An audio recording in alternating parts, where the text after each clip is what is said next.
तो दोस्तों, भारत का पड़ोसी श्रीलंका हम सभी जानते हैं कि ये एक बहुत ही मक्कार देश रहा है और यहाँ के जो लीडर्स रहे हैं, इन लोगों ने हमेशा ही भारत का दुरुपयोग किया है।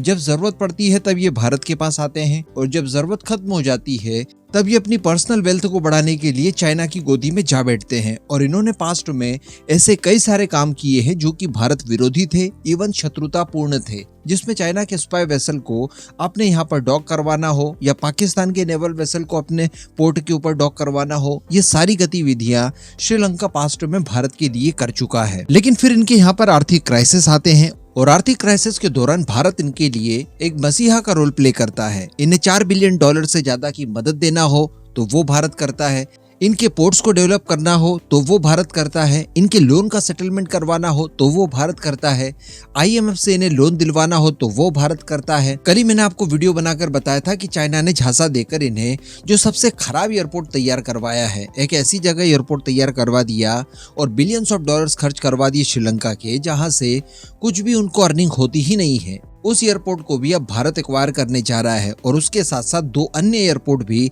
भारत की अडानी ग्रुप जल्द एक्वायर करके उनका संचालन करेगी, जिससे कि श्रीलंका को अर्निंग्स होगी।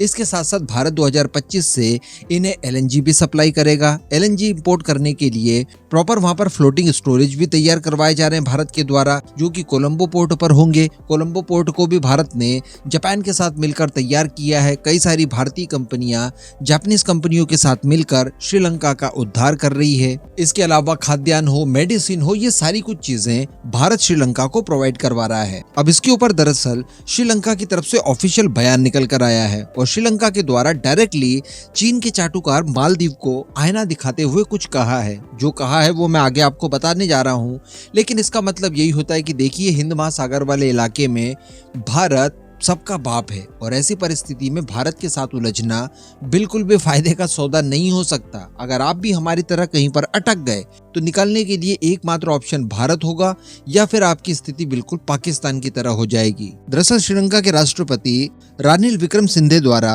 एक इंटरव्यू के दौरान ये कहा है कि भारत के साथ मजबूत आर्थिक संबंध बनाने, कनेक्टिविटी को सुधार करने और श्रीलंका को आर्थिक संकट से बाहर निकालने के लिए भारत का एक महत्वपूर्ण रोल रहा है। इसके अलावा उनकी तरफ से कहा गया है कि श्रीलंका ऐसा कोई भी कदम नहीं उठाएगा जिससे भारत की सुरक्षा को किसी भी तरह का कोई खतरा पैदा होता हो। इनका इशारा ये था कि चाइना द्वारा जो इनसे रिक्वेस्ट की गई थी कि इनके हम्बन टोटा पोर्ट के ऊपर चाइना का स्पाई वेसल आकर डॉक करेगा, तो इसको लेकर इन्होंने इनकार कर दिया और ये स्पष्ट कर दिया कि वर्ष 2024 पूरे साल आप किसी भी तरह का स्पाई वेसल श्रीलंका में लाकर डॉक नहीं कर सकते। ये भारत के हितों के खिलाफ होगा और हम भारत के खिलाफ नहीं जा सकते। इसके लिए भारत द्वारा इनके ऊपर दबाव बनाया गया। अब इनका इंटरव्यू जिनने लिया उन्होंने ये क्वेश्चन भी किया इनसे कि चीनी जासूसी जहाज जिसकी की गतिविधियां इस समय पूरे रीजन में काफी ज्यादा बढ़ गई है और भारत द्वारा चिंताएं जताई गई है इन सब को लेकर, इसके ऊपर आप क्या सोचते हैं। तब इन्होंने ये कहा कि देखिए, हम तो ऐसा कोई काम नहीं करते जिससे कि भारत को कोई खतरा हो, भारत की सुरक्षा ताक पर लगे, और हम ये साफ कर देना चाहते हैं कि हम भविष्य में भी ऐसा कोई भी कदम नहीं उठाएंगे और ना ही हम हमारे इलाके में किसी हाइड्रोग्राफिक जहाज को आने देंगे और ना ही किसी तरह के सर्वे के काम को करने दिया जाएगा।